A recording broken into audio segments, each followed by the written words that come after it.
Vinod sir, ಇವತ್ತಿನ ಕ್ಷಣಕ್ಕೆ ನೀವು ಕಮರ್ಷಿಯಲ್ ಹೀರೋ, ಪ್ರೊಡ್ಯೂಸರ್ ಆಲ್ಸೋ. ನಿಮಗೆ ಇವತ್ತು ನಿಂತ್ಕೊಂಡು ಯೋಚನೆ ಮಾಡಿದ್ರೆ ಇಂಡಸ್ಟ್ರಿಯ ಲೆಕ್ಕಾಚಾರಗಳು ನಿಧಾನಕ್ಕೆ ಗೊತ್ತಾಗಿರುತ್ತೆ ನಿಮ್ಮ ಅನುಭವಕ್ಕೆ. KVN ಪ್ರೊಡಕ್ಷನ್ ಜಾಯಿಂಟ್ ಆಗಿದೆ, ಅದು ಯಾವ ರೀತಿ ಸಪೋರ್ಟಿವ್ ಆಗ್ಬೋದು ಅನ್ಸುತ್ತೆ? ಕಾರ್ತಿಕ್ ಅವರು, thank you and good morning. And ಖಂಡಿತ ನಾನು ಒಬ್ಬ ನಿರ್ಮಾಪಕನ ಒಂದು ಏನು ಅನುಭವ ಇದೆ ಅದನ್ನೆಲ್ಲ ನಾನು ಶ್ರೇಯಸ್ ಅವ್ರಿಗೆ ಸ್ಟಾರ್ಟಿಂಗ್ ಅಲ್ಲೇ ಹೇಳಿದ್ದೆ. 7 ಕೋಟಿ ಮೇಲೆ ದಾಟ್ಬೇಡ ಸಿನಿಮಾ ಸ್ಟಾರ್ಟಿಂಗ್ ಅಲ್ಲೇ ಹೇಳಿದ್ದೆ ನಾನು, ಮಾಡಬೇಡಿ. ಯಾಕಂದ್ರೆ ಈ ಸಿನಿಮಾ ಬಂದು ಬಿಫೋರ್ ಮಾದೇವ ನನಗೆ ಆಗಿದ್ದು. ಸೊ ನನಗೆ ಗೊತ್ತಿರಲಿಲ್ಲ ಥಿಯೇಟ್ರಿಕಲ್ ಎಷ್ಟು ಓಪನಿಂಗ್ ಸಿಗುತ್ತೆ, ಎಷ್ಟು ಚೆನ್ನಾಗಿ ಆಗುತ್ತೆ ಅನ್ನೋದು. ಸೊ ನಾನು ಹೇಳಿದ್ದೆ. ಬಟ್ ಅವರು ಅಂಡ್ ಅವರ ತಾಯಿಯವರು ಪದ್ಮಾವತಿ ಅವರು ತುಂಬಾ ಪ್ಯಾಷನೇಟ್ ಆಗಿದ್ರು. ಇಲ್ಲ, ಈ ಸಿನಿಮಾ ನಾವು ಮಾಡಬೇಕು ಅಂದ್ರೆ ದೊಡ್ಡದಾಗೆ ಮಾಡ್ಬೇಕು, ದೊಡ್ಡ ಸ್ಕೇಲಲ್ಲೇ ಮಾಡ್ಬೇಕು ಅಂತ ಅವ್ರಿಗಿದ್ದಿತ್ತು. ಸೊ ಹಾಗಾಗಿ ಅವರು ಅಂಡ್ ಚೈತನ್ಯ ಸರ್ ಜೊತೆ ಡಿಸ್ಕಸ್ ಮಾಡಿದಾಗ, but budgeting wise Chaitanya sir ಏನು ಇನ್ವಾಲ್ವ್ ಆಗಿರ್ಲಿಲ್ಲ. ಬಟ್ ನಾವ್ ಎಷ್ಟು ಕಂಟ್ರೋಲ್ ಮಾಡಕ್ ಹೋದ್ರು ಬಟ್ ಸ್ಕೇಲ್ ದೊಡ್ಡದಾಗ್ತಾನೆ ಹೋಗ್ತಿತ್ತು. ಯಾವಾಗ ಸಂತೋಷ್ ನಾರಾಯಣ್ ಅವರು ಒಳಗಡೆ ಬಂದ್ರು ಅದಕ್ಕಿಂತ ನೆಕ್ಸ್ಟ್ ಸ್ಕೇಲ್ ಹೋಯ್ತು. But end of the day ಎಲ್ಲಾ ಕೂತ್ಕೊಂಡು ಲೆಕ್ಕಾಚಾರ ನೋಡಿದಾಗ ಇವತ್ತು ಅಂಡ್ ಮಾದೇವನು ಆಗಿರೋದ್ರಿಂದ ನನಗೆ ಅಂಡ್ ಟಿ ಸೀರೀಸ್ ಅವರು ಬೈ ಮಾಡಿದ್ರು ಸಿನಿಮಾನ. ಸೊ ಎಲ್ಲಾ ಲೆಕ್ಕಾಚಾರ ನೋಡಿದಾಗ ಚೆನ್ನಾಗ್ ಆಗ್ತಿದೆ. ಅಂಡ್ ಪ್ರೊಡ್ಯೂಸರ್ ಅವ್ರಿಗೆ ಖಂಡಿತ ಹಾಕಿರೋ ಬಂಡವಾಳ ವಾಪಸ್ ಬರುತ್ತೆ ಅನ್ನೋ ನಂಬಿಕೆ ಇವತ್ತಿಗಿದೆ. ಅಂಡ್ ಬಹಳ ಎಚ್ಚರವಾಗಿನೇ ನಾವು ನಿರ್ಮಾಪಕರ ಸ್ಥಾನದಲ್ಲಿ ನಿಂತ್ಕೊಂಡು ಬಹಳ ಎಚ್ಚರವಾಗಿ ನಾವು ಒಂದೊಂದು ಹೆಜ್ಜೆನೂ ಮುಂದೆ ಇಟ್ವಿ. ಆತರ ನೋಡ್ಬೇಕಾದ್ರೆ ಬಿಕಾಸ್ ಆ ದಿನಗಳಲ್ಲಿರೋ ಕಾಸ್ಟ್ ಅಷ್ಟು ಬರ್ಬೇಕು, ವಾಪಸ್ ಬರ್ಬೇಕು ಅಂತ ಇಷ್ಟಪಟ್ಟಿದ್ದು ಶ್ರೇಯಸ್ ಅವರು. ಸೊ ನಿಮ್ಗೆ ಗೊತ್ತಲ್ವಾ ಯಾರು ಬಂದಾಗ ಎಷ್ಟಾಗತ್ತೆ, ಬಡ್ಜೆಟ್ ಎಷ್ಟಾಗತ್ತೆ ಅನ್ನೋದು. ಅಂಡ್ ಸಿನಿಮಾ ಬಹಳ ಚೆನ್ನಾಗಿ ಬಂದಿದೆ, ದೊಡ್ಡದಾಗಿ ಬಂದಿದೆ, ದೊಡ್ಡ ಸ್ಕೇಲ್ ಆಗಿ ಬಂದಿದೆ. ಅಂಡ್ KVN ಅವರು ನಮ್ಗೆ ಆನೆ ಬೆಲ ಇದ್ದಂಗೆ. One of the biggest distributors ಇವತ್ತು ಇಂಡಸ್ಟ್ರಿಯಲ್ಲಿ ಇರೋದು KVN ಅವರು. ಸುಪ್ರೀತ್ ಸರ್ ಆಗ್ಲಿ, ವೆಂಕಟ್ ಸರ್ ಆಗ್ಲಿ. ಸೊ ಅವರು ಸಿನಿಮಾ ನೋಡಿದ್ದಾರೆ, ಸಿನಿಮಾ ನೋಡಿ ಖುಷಿ ಪಟ್ಟು ಅವರು ಏನು ಡಿಸ್ಟ್ರಿಬ್ಯೂಷನ್ ಅನುಭವ ಏನಿದೆಯೋ ಅದನ್ನ ದುಪ್ಪಟ್ಟು ಮಾಡಿ, ಇಲ್ಲ ಈ ಸಿನಿಮಾ ಇನ್ನೂ ಚೆನ್ನಾಗಿ ಬರ್ಬೇಕು ಅಂತ ಹೇಳಿ ನಮ್ಮ ಪ್ರವೀಣ್ ಅವರು, ಏನು PR ಪ್ರವೀಣ್ ಅವರು ಇದಾರಲ್ಲ, ಅವ್ರ ಜೊತೆ ಡಿಸ್ಕಸ್ ಮಾಡಿ ಸಿನಿಮಾ ಚೆನ್ನಾಗಿ ಬಂದಿದೆ, ಇದನ್ನ ರೀಚ್ ಮಾಡಿದ್ರೆ ಖಂಡಿತ ಈ ಸಿನಿಮಾ ನಿಂತ್ಕೊಳ್ಳುತ್ತೆ, ಗೆಲ್ಲುತ್ತೆ ಅನ್ನೋ ನಂಬಿಕೆ ಅವರು ಕೊಟ್ಟಿದ್ದಾರೆ. ಅಂಡ್ ಅಫ್ಕೋರ್ಸ್ ಇದು ನಿಮ್ಗೆ ನಾನು ನಿಮ್ಮ ಹತ್ರ ಮೊನ್ನೆನೂ ಇಂಟರ್ವ್ಯೂ ನಾನು ತುಂಬಾನೇ ಮಾತಾಡಿದ್ದೀನಿ ಸಿನಿಮಾ ಸ್ಟಾರ್ ಕಾಸ್ಟ್ ಬಗ್ಗೆ ಆಗ್ಲಿ, ಎಲ್ಲರ ಬಗ್ಗೆ ಆಗ್ಲಿ. ಬಟ್ ಈಗ ನೀವು ಕೇಳಿದ ಕ್ವಶನ್ಗೆ ಇದು ಆನ್ಸರ್ ಅಂದ್ಕೊಂಡ್ ಬನ್ನಿ. Vinod sir, yes sir. ಯಾವುದೇ ಹೀರೋ ಆದ್ರೂ ಕೂಡ ಭೂಗತ ಲೋಕದ ಸಿನಿಮಾಗಳನ್ನು ಒಪ್ಕೊಳ್ಳಿಕ್ಕೆ ಭಯ ಪಡ್ತಾರೆ. ಕೆಲವರು ಹೆಜ್ಜೆನ ಹಿಂದೆ ಇಡೋದು ಸಹಜ. ಆದ್ರೆ ನೀವು ಮುಂದೆ ಇಟ್ಟಿದ್ದೀರಾ. ಸೊ ಹೇಗೆ ಸವಾಲನ್ನು ಸ್ವೀಕರಿಸ್ತೀರಾ? ಯಾಕಂತ ಹೇಳಿದ್ರೆ ಭೂಗತ ಲೋಕದ ಸಿನಿಮಾಗಳಂತ ಹೇಳಿದ್ರೆ ಒಂದಷ್ಟು ವಿವಾದಗಳು ಹುಟ್ಟೋದು ಸಹಜ, ಕಾನೂನು ಹೋರಾಟಗಳು ಹುಟ್ಟೋದು ಸಹಜ. ಸೊ ಹಾಗಾಗಿ ಯಾವ ರೀತಿ ರೆಡಿ ಆಗಿದ್ದೀರಾ? ಸರ್, ಮೊದಲನೇದಾಗಿ ಒಬ್ಬ ನಟ ಯಾವ್ದಕ್ಕೂ ಹೆದರಬಾರ್ದು. ಯಾವ ಒಂದು ಪಾತ್ರ ಬಂದ್ರು ಅದನ್ನ ಮಾಡಬೇಕು, ನಿಭಾಯಿಸಬಲ್ಲ ಅನ್ನೋ ನಂಬಿಕೆ ಇದ್ರೆ ಖಂಡಿತ ಯಾವುದೇ ಒಂದು ಪಾತ್ರ ಬಂದ್ರು ಮಾಡೇ ಮಾಡ್ತಾರೆ ಸರ್. ಎರಡನೇದಾಗಿ ನಮ್ಗೆ ಇದು ಕಾಲ್ಪನಿಕ ಸಿನಿಮಾ, ಇದು ಒರಿಜಿನಲ್ ಸಬ್ಜೆಕ್ಟ್ ಅಲ್ಲ ಅಂತ. This is fiction cinema. ಒಂದಿಷ್ಟು ಇನ್ಫ್ಲೂಯೆನ್ಸ್ ಇರಬಹುದು, ಬೇರೆಯವರ ಒಂದು ಹೆಸರುಗಳಾಗ್ಲಿ ಅಥವಾ ಇನ್ಫ್ಲೂಯೆನ್ಸ್ ಇರಬಹುದು. ಹಾಗಾಗಿ ನನ್ಗೆ ಯಾವುದೇ ರೀತಿ, ಯಾಕಂದ್ರೆ ಇದು ಸಿನಿಮಾ ರೀತಿಯಲ್ಲಿ ನೋಡಿದಾಗ ನಿಮ್ಗೆ ಏನು ಅನ್ಸಲ್ಲ. And this is not a biopic. To be frank, biopic ಮಾಡಿದಾಗ ಇವೆಲ್ಲ ನಿಮ್ಗೆ ಅನ್ಸ್ಬೋದು, ಎಲ್ಲ ಇದನ್ನ ಮಾಡ್ತಾ ಇದೀವಿ ಅಥವಾ ಅವರ ಫ್ಯಾಮಿಲಿಯಿಂದ ಏನಾದ್ರು ಪ್ರಾಬ್ಲಮ್ ಬರ್ಬಹುದು ಅಥವಾ ಬೇರೆಯವ್ರ ಬಗ್ಗೆ ಬರ್ಬೋದು ಅಂತ. This is not a biopic ಮಾಡಿದ್ರೆ ಖಂಡಿತ ಒಂದು ಅವರ ಪರ್ಮಿಷನ್ಗಳು ಬೇಕಾಗತ್ತೆ. ಸೊ ಯಾವುದೇ ರೀತಿಯಾದ ಭಯ ಇಲ್ಲ. ಹಾಗಾಗಿ ಅಂಡ್ ಮೋರ್ ಓವರ್ ನನಗೆ ಬಹಳ ಈಸಿ ಇತ್ತು ಈ ಸಿನಿಮಾ ನಿಭಾಯಿಸೋದು. ಬಾಲರಾಮ ಅನ್ನೋದು ಏನಕ್ಕೆ ಅಂದ್ರೆ, I was born and brought up in Fraser Town. ಈ ಕಡೆ ಶಿವಾಜಿನಗರ ಇತ್ತು, ಈ ಕಡೆ ಟ್ಯಾನರಿ ರೋಡ್ ಇತ್ತು. ನಿಮ್ಗೆ ಗೊತ್ತಿದೆಯೋ ಇಲ್ಲೋ ಗೊತ್ತಿಲ್ಲ, ಫ್ರೇಜರ್ ಟೌನ್. ಈ ಕಡೆ ಮಾಸ್ಕ್ ರೋಡ್ ಇತ್ತು. ಸೊ ನನ್ನ ಚೈಲ್ಡ್ಹುಡ್ ಫುಲ್ ನಾನು ಬಂದು ಎಲ್ಲ ಹುಡುಗರು ಅದಾದ್ಮೇಲೆ ಎಲ್ಲ ನೋಡ್ಕೊಂಡೇ ಬೆಳೆದಿದ್ದೀನಿ ಸರ್ ಅಲ್ಲಿ. ಎಲ್ಲ ರೌಡಿಸಮ್ ಆಗ್ಲಿ, ಎಲ್ಲ ಹುಡುಗರು ಆಗ್ಲಿ. ಸೊ ನಾವು ಅದೇ ಒಂದು ಗಾಳಿಪಟಕ್ಕೆಲ್ಲ ಜಗಳಗಳ ಆಡಿರೋದು ಉಂಟು.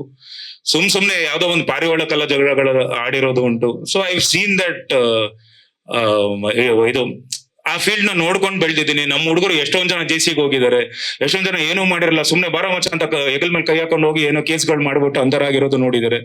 ನಾನು ಜೈಸಿಗೆಲ್ಲ ಹೋದಾಗ ಏನು ಕೇಸ್ಗಳೇ ಮಾಡಿರೋ ಹುಡುಗರು, ಮಾಡದೇ ಇರೋ ಹುಡುಗರೆಲ್ಲ ಹಣ ಏನಣ್ಣ ಹಿಂಗ್ ಆಗ್ಬಿಡ್ತು ಅಂತೆಲ್ಲ ಹೇಳಿರೋದೆಲ್ಲ ನೋಡಿದ್ದೀನಿ.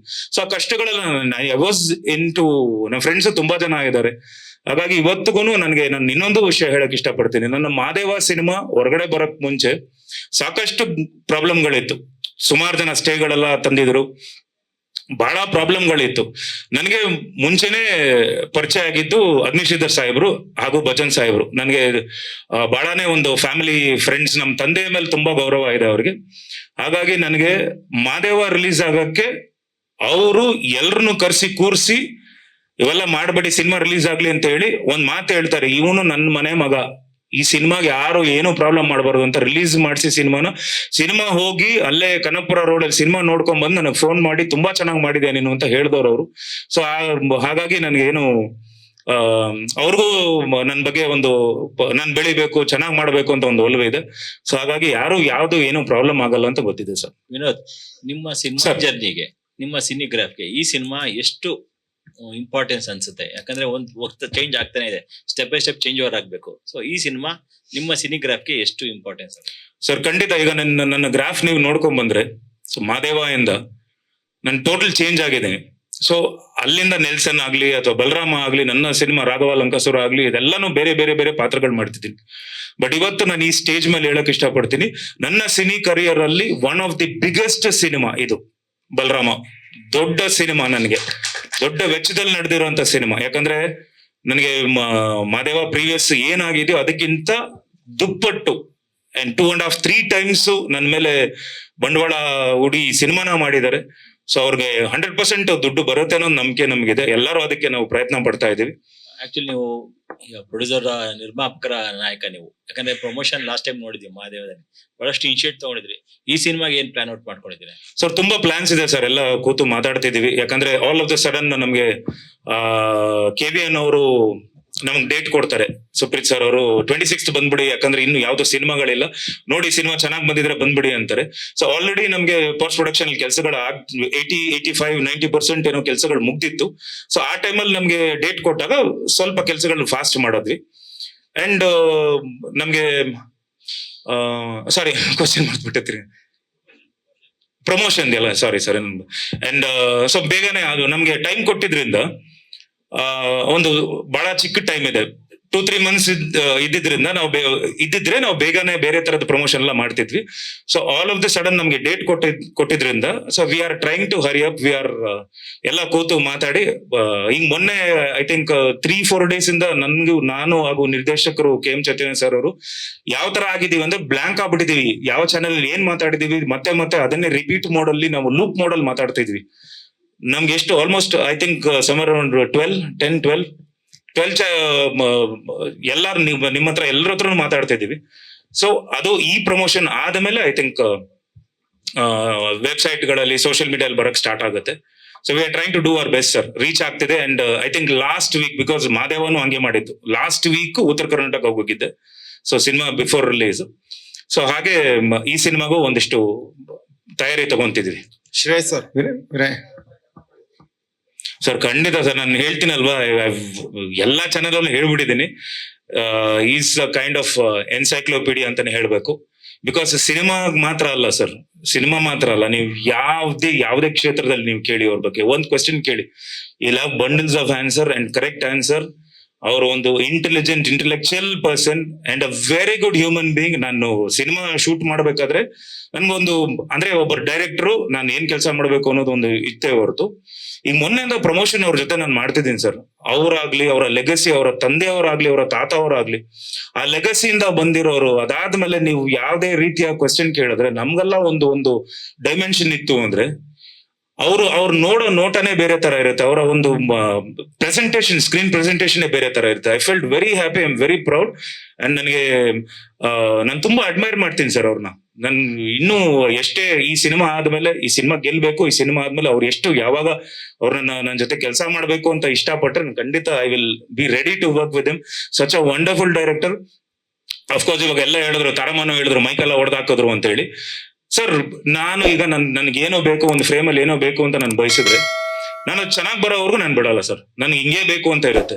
ಆ ತರ ಇರ್ಬೇಕಾದ್ರೆ ಇವು ದೊಡ್ಡ ಪ್ರೊಡಕ್ಷನ್, ಒಂದು ಅಷ್ಟು ಖರ್ಚು, ಅಷ್ಟು ವೆಚ್ಚದಲ್ಲಿ ಒಂದು ಸಿನಿಮಾ ಮಾಡ್ತಿದ್ದಾರೆ. ಆಮೇಲೆ ಅಷ್ಟು ಜನ ಆರ್ಟಿಸ್ಟ್ ಬಾಂಬೆಯಿಂದ ಕರ್ಸಿರ್ತೀವಿ, ಟೈಮ್ ಎಲ್ಲ ಹೋಗ್ತಿರುತ್ತೆ. ಆ ತರ ಇರ್ಬೇಕಾದ್ರೆ ಯಾರೋ ಒಂದ್ ಸಣ್ಣ ಮಿಸ್ಟೇಕ್ ಮಾಡಿದಾಗ ಖಂಡಿತ ಕೋಪ ಬಂದೇ ಬರುತ್ತೆ, ಯಾರೇ ಆಗಿರ್ಲಿ. ನನ್ ಕರೆಕ್ಟ್ ಆಗಿ ಬರಬೇಕು ಅನ್ನೋದು ಅವರ ಒಂದು ಇದು. ಸೊ ಹಾಗಾಗಿ ಅವರು ಕೋಪ ಮಾಡ್ಕೊಳ್ಳೋದು ಏನ್ ತಪ್ಪಿಲ್ಲ. And I felt very happy and I admire him, I love him so much. Latest ಹಾಗೂ ಇಂಟ್ರೆಸ್ಟಿಂಗ್ ಸುದ್ದಿಗಳಿಗಾಗಿ ಬಾಸ್ ಟಿವಿ ಕನ್ನಡ ಚಾನೆಲ್ನ ಸಬ್ಸ್ಕ್ರೈಬ್ ಮಾಡಿ. ಹಾಗೆಯೇ ಬೆಲ್ ಐಕಾನ್ ಪ್ರೆಸ್ ಮಾಡಿ. ಇದರ ಜೊತೆಗೆ ಫೇಸ್ಬುಕ್, ಇನ್ಸ್ಟಾಗ್ರಾಮ್, ಎಕ್ಸ್ ನಲ್ಲೂ ಮಿಸ್ ಮಾಡದೆ ಫಾಲೋ ಮಾಡಿ.